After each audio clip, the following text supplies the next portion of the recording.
Alteraciones anatómicas de cadera, evaluación radiológica y tip diagnóstico, por el disertante el doctor Marcelo Genovesi, médico cirujano de cadera del Centro Médico La Barraca.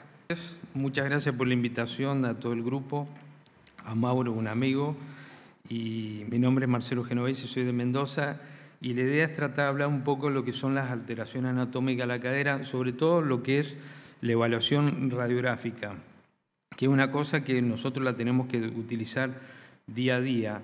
Y el grupo ANCOR,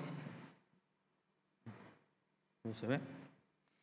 Que es un grupo que se dedica al estudio de la preservación de la cadera, que es multicéntrico. Ellos aconsejan que el estudio, cómo se debe estudiar la cadera de aquel paciente que tiene un paciente joven de una cadera dolorosa, hablan de que una radiografía panorámica de pelvis y un falso perfil para estudiar el acetábulo, la cirugía de Dan 45 y 90 grados y la posición de rana para el paciente para estudiar el fémur y las radiografías dinámicas para estudiar ambos casos. Y aunque todos saben, pero esta es la clave, sacar bien una radiografía donde el paciente tiene que estar bien orientado, con el rayo 1,20 m aproximadamente, un punto entre la sínfisis del pubis y las espinas ilíacas anterosuperiores, en rotación interna, y esa es la clave, porque a partir de eso, si nosotros tenemos una radiografía como esta, que tenemos bien alineado lo que son los agujeros obturadores, la punta del coxis entre 1 y 3 centímetros, la sínfisis pubiana, las alas ilíacas, a la misma altura vamos a poder hacer buenos diagnósticos y vamos a poder ver realmente la patología o podemos ver cosas que no existen. Y estos son los reparos anatómicos que nosotros podemos ver en una cadera bien centrada, de sacroilíaca, crestilíaca, espinal antero superior, inferior, la rama iliopubiana, agujero obturador, el isquion, en el fémur, el cuello, trocánter mayor, menor, y lo que es muy importante es el acetábulo, que lo que tenemos que saber, que tenemos que ver e interpretar estas líneas. Estas son las líneas, cuando yo veo un acetábulo y lo estudio en aquella cadera, por supuesto, dolorosa del paciente joven, tengo que ver estas líneas. En rojo, lo que es la línea iliopectínea, en verde lo que es la ilioesquiática, la lágrima, el ojo de lágrima en amarillo, el techo acetabular que está en línea en negro, la pared anterior y la pared posterior. Eso es lo que yo siempre cuando veo estudio de una cadera es lo que estoy viendo y saber interpretar con una buena radiografía. Muchas veces decimos que sacamos una radiografía anteroposterior de pelvis cuando está centrada, como le dije recién, o podemos sacar una anteroposterior de cadera más centrada a nivel de la sínfisis del pubis para ver un poco del fémur, muchas veces cuando planificamos algún reemplazo articular que tenemos que ver también lo que es la diáfisis del fémur. Y estos son los ángulos que ellos aconsejan, que tenemos una variedad, esto está escrito en todos lados, inclusive los valores normales de cada ángulo, tanto el de Weaver, el CE, todo eso está escrito. Y nosotros lo que vamos a tratar de ver con todo esto, si yo tengo una cadera normal, displásica, una sobrecobertura, una retroversión, una sobrecobertura severa. Aparte de estos ángulos, lo que yo utilizo, que se utiliza normalmente, son estos dos, que es el ángulo de Shenton, que es un ángulo muy conocido por todos, que se utiliza en niños, pero también en el adulto me habla de inestabilidad articular, y el ángulo de Fier, que es un ángulo que vamos a hablar enseguida, que es un ángulo que se describió no hace mucho tiempo.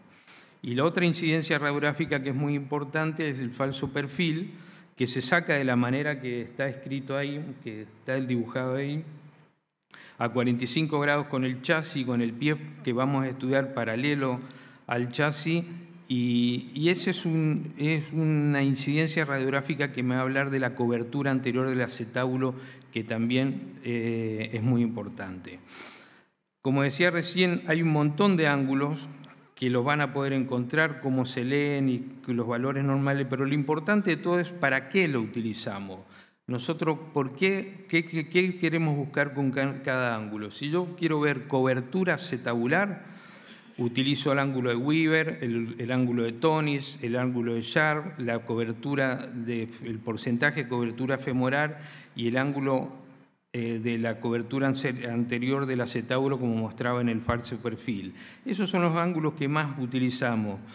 Si yo quiero ver la orientación del fémur, o sea, si el fémur del acetábulo, perdón, si el acetábulo hacia dónde está mirando, si tiene una buena anteversión, tengo que ver el signo de la pared posterior, si se entrecruzan las paredes, el signo de la espina ciática y el índice de la pared anterior o posterior.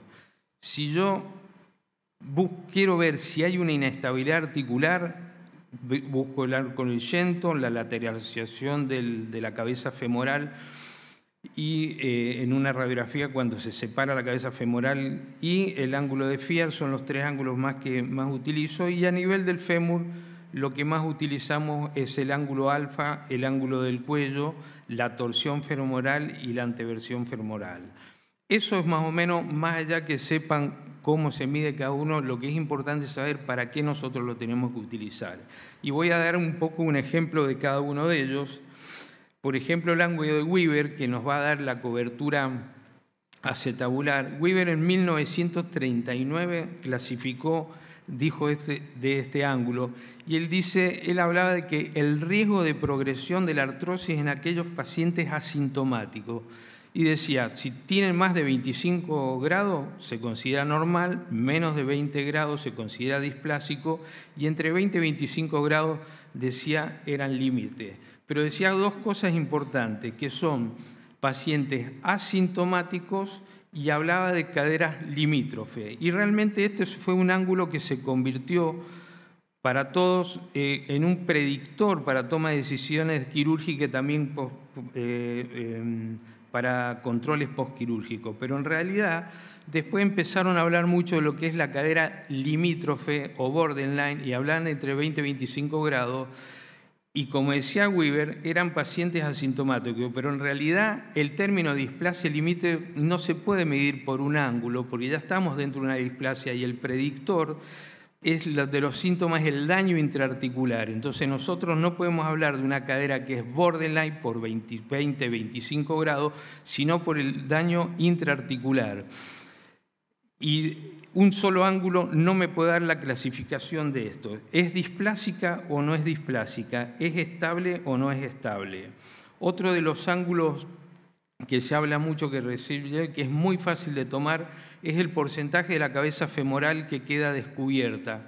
Si se mide el total de la cabeza del fémur y se ve el porcentaje que queda fuera del acetábulo, lo normal es entre 17 y 27 grados. Es un ángulo muy simple y me puede estar hablando también de una displasia acetabular. Posteriormente, el grupo de Bernard, Siebenrock y Tanat hablaron de las reglas del tercio, que esto es muy práctico, es muy fácil de hacer, y dividían la cabeza del fémur en tercios. Para la pared anterior, con la mitad interna, como se ve ahí, en 3 tercios, y para la pared posterior, toda la cabeza en 3 tercios. Y esos decían, si la pared anterior pasa por el tercio más interno, es deficiente, lo normal es por el medio, y si es excesiva, por el tercio exterior. Y este es un ejemplo, por ejemplo, la pared anterior se ve que pasa la pared anterior en el caso deficiente bien por el tercio interno, normal y excesivo. Y es muy fácil de hacer, y lo mismo pasa en la pared posterior. Se divide toda la cabeza del fémur en 3 tercios y se ve por qué lado pasa la pared posterior, desde donde está el puntito negro. ¿Y por qué es importante? Porque hay displasias, como por ejemplo el que habla Polvolé en la clasificación de Ottawa de las displasias de cadera, que son displasias que son totalmente cubiertas, que tienen una cobertura lateral, pero tienen una deficiencia a la pared anterior o posterior, y el tratamiento es totalmente distinto. Cuando hablamos de orientación femoral, tenemos que ver esto, como por ejemplo la famosa retroversión acetabular que fue descrita por Reynolds en 1999, con 620 casos, y él describió 3 signos, que es el entrecruzamiento de las paredes, la espina ciática y el signo de la pared posterior. Que el signo de la pared posterior es cuando la pared posterior está por dentro, o sea, medial al centro de rotación de la cabeza del fémur. Y eso después se fue estudiando, evolucionando, y se vio que no solamente tiene que ser estos 3 signos, sino lo que se llama el índice de rotación o retroversión, que a medida que el entrecruzamiento de las paredes se aleja del techo acetabular, lo ideal que cuando se cruzan las paredes, cuanto más distal del techo se cruza, más retroverso, y a veces se cruza entre 30 y 50%. Ahí podemos hablar de una retroversión acetabular, realmente una retroversión acetabular global. Hay veces que nosotros, la radiografía no está bien sacada y vemos signos de retroversión, vemos espina ciática, pero realmente no es tan retroverso y se puede comprobar por tomografía computada. Y lo que tenemos que ver a qué nivel se entrecruzan las paredes. Posteriormente habló Parvizi sobre esto y hablaba que todas las retroversiones, esto es un poco subjetivo, que la ala ilíaca se desplegaba como una oreja de elefante y le llamaron el signo de elefante. Hay veces que se puede ver, no ve, pero los 3 signos, el signo de entrecruzamiento, el signo de la espina ciática, el signo de la pared posterior medial al centro, pero acompañada con un índice de retroversión más o menos a la mitad de la cabeza, con una radiografía simple uno puede decir que el acetábulo está retroverso. Por ejemplo, hablamos recién del arco de Shenton. Fíjese esta cadera que tiene una displasia de cadera con coxa valga y está marcado en negro cómo tiene el arco de Shenton totalmente roto. Esta es una paciente que operé yo hace un tiempo en una osteotomía a nivel del acetábulo con una coxa vara, y el arco del Shenton se recupera totalmente. Estamos volviendo una cadera de inestable, que el arco del Shenton nos dice que tenemos una inestabilidad articular, con una cadera estable. Esta es una cadera que operamos con Mauro, que si bien la veía la paciente, que normal lo ves, pero si ve el arco del Shenton está roto. Y cuando se le hizo la osteotomía femoral, acetabular, ¿cómo se recupera el arco del Shenton? Eso es uno de los arcos que más nos habla de inestabilidad articular. El ángulo de Fier es otro ángulo, que es un ángulo que habla que la placa de crecimiento, cuando va creciendo el individuo, dice es perpendicular a la fuerza de reacción articular.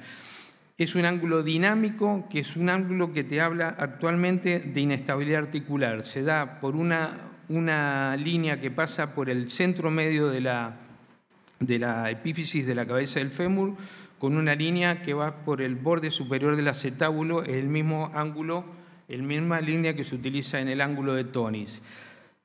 Eso es muy simple. Cuando se habla de que el ángulo se abre hacia adentro es estable, si habla hacia afuera es inestable, más o menos en grandes rasgos.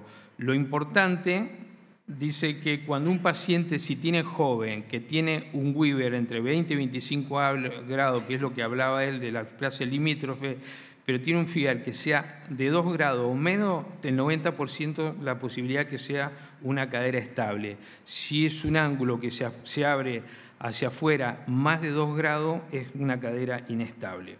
Y este es un artículo donde ellos hablan realmente cuáles son los parámetros que nos van a demostrar que una inestabilidad más allá de la clínica que tenga la cadera. Fíjense que los parámetros que realmente, índices radiográficos que te dicen que es una cadera inestable, el 100%, el arco del Shenton, la mayor distancia del centro de la cabeza del isquion cuando se sale hacia afuera, la reorientación cuando hago una radiografía en abducción y el signo de la medialuna por resonancia magnética y el ángulo de Fier.